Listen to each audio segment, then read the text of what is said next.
Située sur la côte est des États-Unis d'Amérique, New York est la métropole la plus peuplée des États-Unis et la deuxième au monde. Avec une superficie de 1914 km² et une population estimée à plus de 18,8 millions d'habitants, l'État de New York est composé de 4 villes.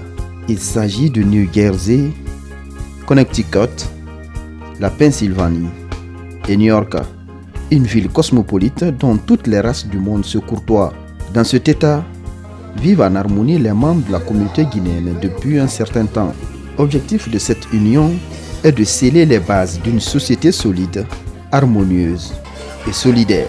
L'objectif de la GICA à New York, New Jersey est très simple, c'est celle de promouvoir l'unité, la solidarité et la quiétude et le respect mutuel entre les Guinéens qui vivent dans ces 3 États. Ensuite, bien sûr, notre objectif, c'est de voir quels sont les besoins de cette communauté qui se trouve ici, qui grandit, et voir comment ensemble, en tant que Guinéens, dans l'unité et le progrès, comment est-ce qu'on peut trouver une solution à ces besoins, car elles sont communes. J'appellerai tous les compatriotes guinéens de 3 États, New York, New Jersey et Connecticut, et par extension de partout, de toute la diaspora, d'essayer de se transformer plutôt en donneur de leçons, parce que on dit souvent que qui ne connaît que son village ne connaît pas son village.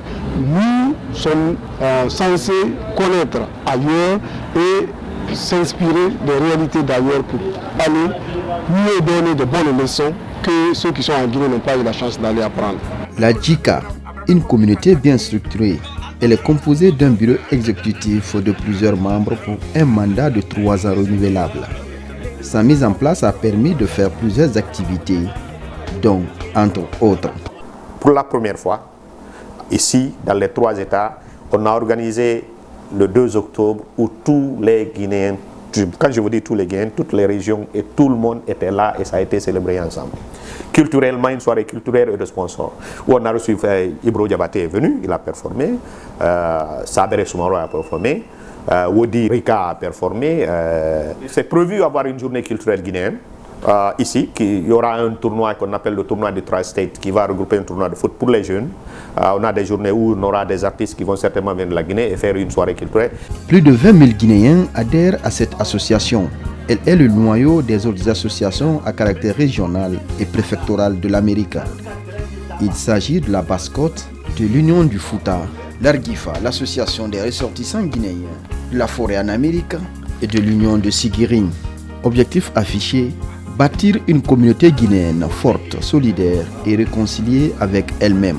Nous avons de très bons rapports avec ce bureau et notre souci majeur aujourd'hui, c'est d'avoir un seul bureau, qu'il n'y ait plus d'autres petites associations, que l'on parle seulement de la Guinée, pas de forêt, de Basse-Côte, de Moyenne-Guinée ou de Haute-Guinée. Parce que c'est l'unité seulement qui peut faire la force. C'est notre président, il a été élu démocratiquement, on lui a voté. Donc pour le moment il n'y a pas de problème. Il faut qu'on s'habitue à respecter nos constitutions. Il est élu pour un mandat de 3 ans. Je sais qu'au début il a eu quelques difficultés, ça n'a pas été facile. Mais avec l'appui des différentes associations, je pense qu'il y a un terrain d'entente maintenant et que tout se passe très bien. Donc nous l'accompagnons dans son nouveau projet pour que tous les Guinéens puissent être unis ensemble et que nous montons ensemble, descendre ensemble et monter ensemble et faire tout ensemble. À l'issue de la mise en place de toutes ces chaînes-là, on a fini par mettre le bureau des ressortissants guinéens là où tous les Guinéens se retrouvent et s'entendent comme un individu.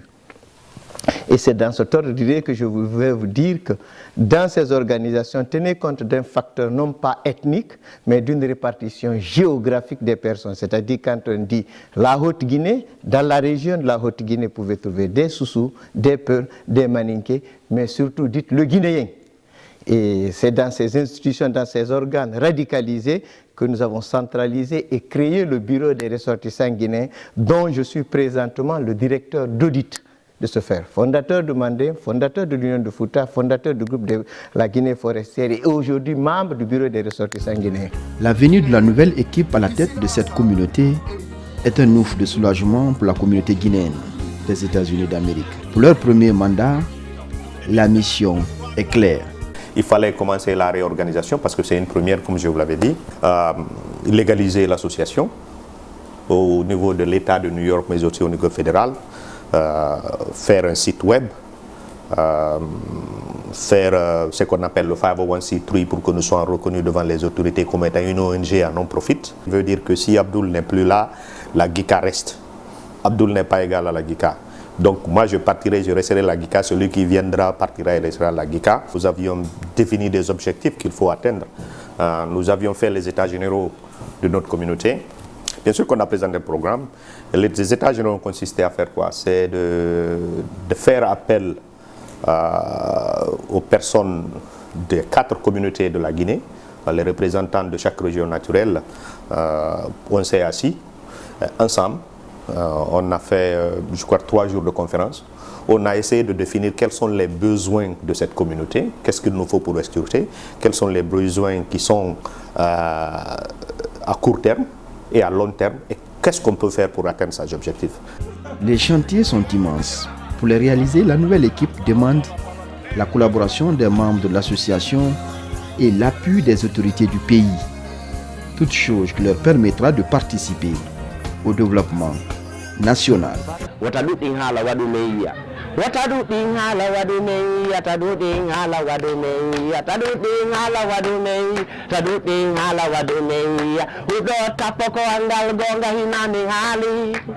Mo iri ka woti fenande no douti ko kanko tungandi komin na ngandu be oti e kala si be ni fanke o yewti ando ko dudu do hala a wota duddi hala wadu meya.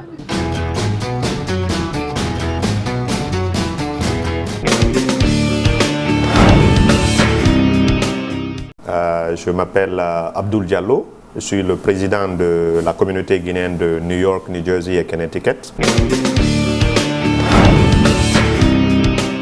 Ça a pris un temps, il n'y avait pas de bureau guinéen ici à New York, New Jersey. Grâce à notre ambassadeur Mamadi Touré et surtout la grande bataille menée par notre consul Abou Saro, pendant des mois et après d'amples négociations avec la conjoncture de la communauté qui existait, on a finalement trouvé une solution et des moyens pour faire des élections ici, libres et transparentes, pour élire un bureau qui va s'occuper de la communauté. C'est ce qui fut fait. Mon équipe et moi avions eu l'honneur de prendre le devant et de gérer sa communauté pour les 3 années à venir. C'est que nous avions besoin de nous unir. Il est temps que les Guinéens sachent que nous sommes tous Guinéens, plus particulièrement aux États-Unis. Quand tu as un problème ou quand tu arrêtes, on ne te dit pas si tu es du Fouta ou de la Haute-Guinée ou tu es de tel côté ou de tel côté. Tu es Guinéen, tout court. Vous comprenez? Nos problèmes sont communs. On a tous les mêmes problèmes. Problèmes de logement, d'immigration, problèmes légaux, des problèmes de famille qui sont les mêmes partout qui se passent. Donc ça c'est un. 2, pour trouver des solutions à tous ces problèmes, il faudrait qu'on se donne les mains, qu'on travaille ensemble. Parce que personne ne peut évoluer seul. Et ensuite, cette démographie en elle-même, nous avons besoin de savoir qu'il y a combien de Guinéens ici. Supposons qu'il y a 20 000. Parmi ces 20 000, combien sont citoyens américains? Combien ont la green card, la résidence? Combien n'en ont pas? Et ils ont combien d'enfants pour que nous puissions savoir. Parce que c'est ça, au fait, le foot. Ce n'est pas aller demander 10 $, 20 $, les mains des gains dans les mosquées. Non, non, non. C'est ça. Vous comprenez? Et ensuite, quand on sait combien de citoyens sont là, quel bureau ils logent, quel district ils logent, le bureau, sa mesure peut utiliser cette statistique-là, le data-là, pour pouvoir approcher les autorités, pour leur dire, parce que c'est là, c'est ce qui compte. En ce moment, il y a un exemple, je suis parti dire au congressman Michael Blake, qui voulait sa réélection, mais il montre le district. Le district, il faut couvrir l'une des mosquées de 166 jusque moi. J'ai dit, mais congressman, tu savais qu'il y a au moins 500 à 1000 Guinéens ici. Il dit, mais show me the data. Montre-moi effectivement où ça se trouve. Avec ça, je peux avoir en ce moment la maison communautaire que nous voulons. Hein? On peut, le gouvernement va travailler avec nous. On peut avoir l'influence qu'on veut pour aider la Guinée. C'est qu'au début, il était un peu difficile Pour un début, il fallait réorganiser la communauté. Il fallait convaincre les gens que ce qui nous unit est beaucoup plus important que ce qui nous divise. Il fallait convaincre la communauté de mettre la politique à part. Après tout, la politique, ça passe, mais nos liens séculaires, nos liens d'amitié et autres restent là. En ce moment où je vous parle, à part le recensement, nous sommes en train de préparer deux choses avec une ONG qu'on appelle ici Action Guinée, sur le plan éducation, mais sur le plan formation. Nous sommes en train de préparer un séminaire qu'on va soumettre au gouvernement et plus particulièrement au ministère du Tourisme et de l'Autonomie pour réellement former peut-être les cadres du ministère du Tourisme ou les hôteliers ou d'autres jeunes qui veulent travailler dans ce sens sur le plan marketing, hospitality pour les nouvelles développements. Ça sera fait par ma société de consulting qui s'appelle GAD Hospitality, dont c'est mon expertise. Mais aussi dans le cadre de l'éducation, on a Action Guinée qui aussi préparé notre programme avec le bureau guinéen pour aller dans ce sens et pour développer là-bas pour l'éducation et la paix en ce moment. Donc pour le moment, c'est les deux projets que nous préparons pour la Guinée. On est en train de travailler sur l'obtention d'un vol direct Conakry-New York. On passe par Casa ou par Paris, on maltraite nos gens. C'est comme pourtant les Sénégalais ont Delta qui va directement. Pourquoi pas nous? Ça c'est très très important. On veut un succursale bancaire ici. Les Guinéens ont de l'argent ici. C'est le Guinéen seulement qui sort avec 20 000, 30 000 dans sa poche pour aller quelque part et puis on lui retire l'argent quelque part. Que nous puissions avoir ça. Nous puissions, que les gens qui sont là veulent construire des maisons et autres là en Guinée, qui va aussi créer du boulot pour les gens, puissent mettre de l'argent dans une banque qui ressort là-bas. Donc, une banque d'habitat ou quelque chose. C'est comme ça qu'on va tirer profit de la diaspora qui se trouve ici. Je félicite le président de la République, le professeur Alpha Condé, pour sa victoire. Et on lui dit, j'espère qu'il va regarder cette vidéo, que nous qui sommes là, la diaspora guinéenne maintenant, pour la première fois maintenant, on veut recevoir d'abord un autre président de la République ici. Quelque chose qui n'a jamais été fait. Je vais passer par là pour le dire. Depuis que New York, New Jersey a été le cas, aucun président de la République n'a été reçu par la communauté de New York, New Jersey, Connecticut. Nous voulons que ça change. Il y a un bureau ici qui est à la tête de toute la communauté. Une invitation prochainement qui sera là. C'est le bureau qui doit le recevoir et qui rencontre la communauté guinéenne. Ça, c'est un. Deux, nous lui demandons de mettre en œuvre tout possible pour que nous pourrions tirer profit de la diaspora guinéenne qui se trouve ici.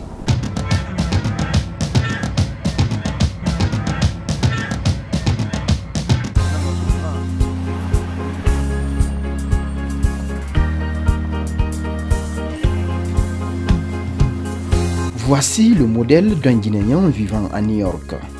Alimo Koyimbalde, c'est son nom. Professeur d'anglais depuis son pays natal. Alimo Koyimbalde est arrivé en Amérique en 1990, une période où il s'est recyclé à l'université de New York pour faire la comptabilité, une option qui lui a permis de créer sa propre société dénommée Albi Finance, une société de transfert d'argent qui couvre aujourd'hui tout le pays. Après avoir complété mes études de comptabilité, j'ai ouvert un bureau de business à Manhattan, là où j'ai vraiment pensé comment faire un pont entre les États-Unis et la Guinée, puisque mon souci était de voir comment je pourrais assister à tous ces Guinéens qui sont de ce côté à aider leurs parents qui sont dans notre pays. Donc j'ai pensé à initier vraiment le système de transfert d'argent dont j'ai été le premier à faire ça aux États-Unis, disons à New York depuis le 5 mars 1995. Grâce à sa bravoure et son sens de responsabilité, aujourd'hui, Alimo Koyimbalde, à travers sa société de transfert d'argent, est présente un peu partout en Afrique. Une chose qui lui a permis la convoitise d'autres sociétés américaines évoluant dans le Wall Street Center. Alimo Koyimbalde est devenu le premier Guinéen à travailler dans cette structure. Et cette confiance lui a valu le poste de représentant du département Afrique, la dite société. J'ai eu la chance de travailler avec la Banque de l'Habitat du Sénégal pendant un temps et j'ai pu rassembler tous les Guinéens qui faisaient le transfert à ce moment-là de travail avec moi pour faire le modèle Banque de l'Habitat du Sénégal. Donc c'est en ce moment que j'ai opté de travailler avec des compagnies qui sont licenciées aux États-Unis pour le transfert d'argent comme Choice et puis Transfast. Et j'ai initié le Albi Finance en Guinée, que j'ai pu représenter toutes ces compagnies. En ce moment, tous les Guinéens qui étaient là, ils envoyaient leur argent en Guinée, seulement à Conakry.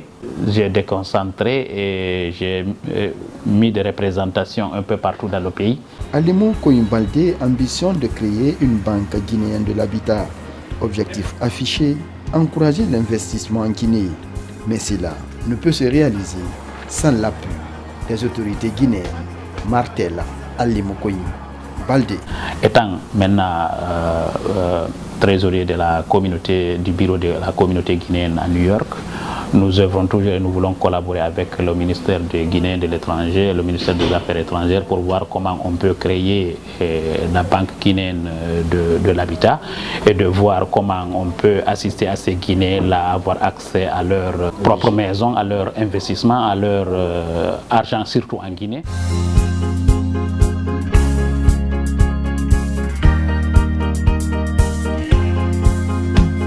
Tout être humain aspire pour un bonheur. C'est normal. Il n'est pas dit que le bonheur ne se trouve qu'aux États-Unis. C'est Dieu qui a fait. Je n'encouragerai personne. Je crois que sur le plan, les familles n'ont qu'à sensibiliser les enfants. Étudier, travailler dur. Quand le moment vient pour venir, au moins si vous voulez venir, suivez les voies légales et les voies qui sont beaucoup plus sécures. Mais ne pas aller mettre sa vie en danger pour quelque chose qui ne passe pas. Peut-être qu'un jeune qui va me voir en train de parler de cela, il va dire bon, attendons, vous comprenez? Je comprends cela. Mais aussi, je vois les difficultés dans lesquelles nous avons des gens ici. On a des gens ici qui ont les mêmes difficultés qu'ils avaient en Guinée là-bas. Vous conviendrez encore, il y a des gens qui n'ont pas de logement ici, il y a des gens qui ne trouvent pas à manger, il y a des gens qui ont des problèmes. Tous les problèmes qui existent en Guinée existent là, en forme. Nous devions tout faire pour travailler avec le gouvernement, travailler avec les autorités pour voir qu'est-ce que nous pouvons faire pour contribuer au développement socio-économique localement en Guinée pour qu'au moins nos frères et nos sœurs qui sont là puissent vouloir aussi rester et travailler jusqu'à ce qu'il y ait une opportunité claire et transparente qui les aide à venir dans ce pays pour apprendre et puis repartir. À l'étranger, ce n'est pas comme ils le pensaient, ce n'est pas quelque chose de facile. Donc, il faut qu'ils aient le courage vraiment de rester dans le pays et travailler. Et c'est pour leur dire que vraiment, ça ne vaut pas la peine de partir mourir au niveau de la mer là pour des traversées vraiment inutiles, il faut le dire inutile, puisque quand tu n'arrives pas à destination, c'est dire que vraiment c'est un échec. Et tu peux tout faire dans ton pays. Et la Guinée, aujourd'hui, tout est là. C'est un pays vierge, tout est possible. Tout est possible en Guinée. Il y a des opportunités partout, il faut savoir les exploiter. Et avec cette technologie aujourd'hui, tu peux créer de l'emploi partout et tu peux faire travailler les gens partout. Et partout où tu travailles, surtout dans l'agriculture aujourd'hui. Il est presque utopique de penser que les gens peuvent se jeter sur la mer, sur l'océan, pour atteindre quelque part dont vous ne savez même pas ce qu'il y a là-bas. La vie n'est pas aussi rose que l'on pense ici. En Guinée, on peut dire que le pays est en retard, mais l'espoir est en Guinée, le futur est en Guinée. Nous disposons énormément de potentialités, énormément d'opportunités si nous les mettons comment on appelle ça, en valeur. Quand tu viens, tu quittes là-bas, tu abandonnes tout, tu viens ici, d'abord tu n'as pas le papier, deuxièmement tu ne parles pas la langue, donc quand tu viens tu recommences à zéro, sous le froid, sous la pluie, donc la vie c'est vraiment difficile. Il faut aimer le pays. Parce que nous sommes là, mais nous avons en aider 15 jours, quel que soit, nous allons nous retourner dans notre pays. D'ailleurs, il y a beaucoup qui se préparent, comme les choses commencent à changer beaucoup dans le pays. Moi-même, j'étais dans le pays, je viens d'arriver il y a 2 mois de cela, on a vu les réalités, donc les choses changent. Cela nous vraiment nous énorgueille et puis ça nous encourage à investir de plus pour ceux qui ont les moyens. Je ne dis pas de ne pas venir en aventure, mais le mieux serait de venir légalement, c'est-à-dire avoir un visa et venir légalement. C'est la meilleure voie. la clandestinité a trop de risques. On peut en périr, et quand on périt, on rate, comment dirais-je, son rêve. Le rêve, c'est le bien-être, c'est tout ce que nous cherchons. Et nous conseillons aux parents de ne pas laisser leurs enfants ou bien de ne pas les pousser à aller se faire tuer ou bien se tuer. C'est vraiment malheureux ce que nous voyons ces derniers temps, l'exode à la candidature à la mort qui se passe du Maghreb vers l'Europe. Ça fait vraiment pitié, ça nous fait mal, ça nous donne un remords qu'on ne peut pas estimer. Donc, pardon, les jeunes, soyez prudents, ayez vos aspirations, mais sachez comment les atteindre. Les parents, ne poussez pas vos enfants à la mort.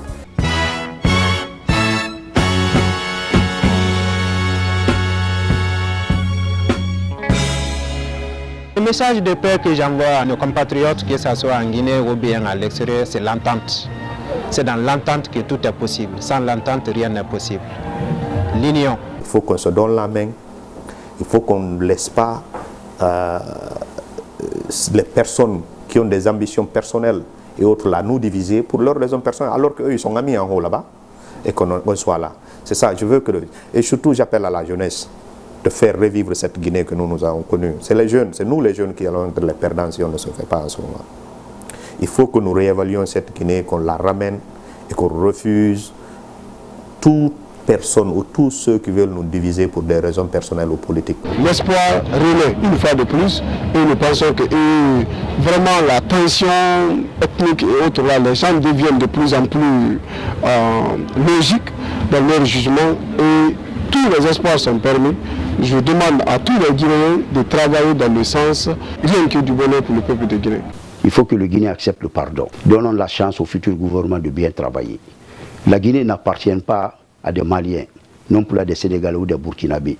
La Guinée n'appartient qu'à nous les Guinéens. Si nous ne sommes pas unis, nous ne pourrons rien faire en Guinée. Et rien ne peut se faire sans l'unité nationale. Donc il faut qu'on se donne la main. C'est ce qui peut aider le président, malgré son âge, qui puisse nous aider, nous la génération montante, pour qu'on puisse suivre vraiment ses traces. Je suis très contente pour tout ce qui se passe en Guinée. Je voudrais que vraiment que ça continue parce que je vois qu'il y a de l'ouverture, tu vois, partout, sur tous les plans en Guinée. C'est pas seulement il est président, donc il fait ça pour le peuple malinké ou ça. Non, je vois que vraiment il y a une ouverture. Tu vois, dans son ministère, il y a toutes sortes de races là-bas.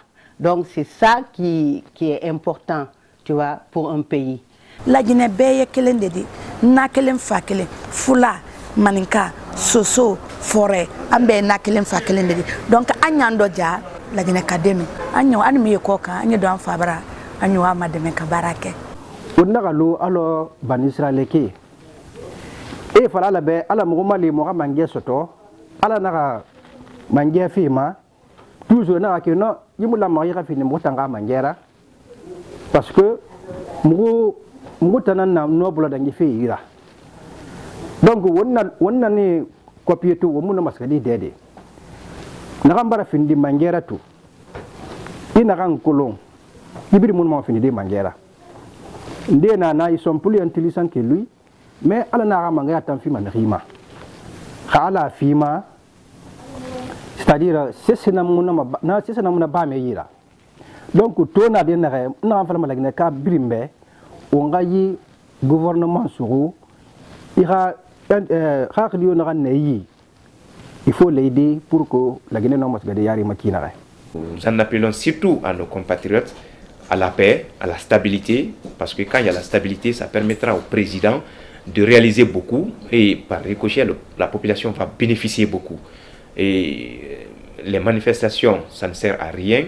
Et non seulement ça ternit l'image du pays à l'extérieur, mais aussi ça empêche le président de faire ce qu'il pouvait faire pour aider le pays. Donc nous en appelons les politiques surtout à des discours beaucoup plus responsables. Nous en appelons à la conscience surtout des jeunes et pour leur dire que tout ce que ce président est en train de faire, Et c'est pour nous les jeunes. Pour nous les jeunes. Donc il vaut mieux que nous l'aidons à faire beaucoup pour nous et que de détruire parce que la charge viendra toujours sur la tête des jeunes.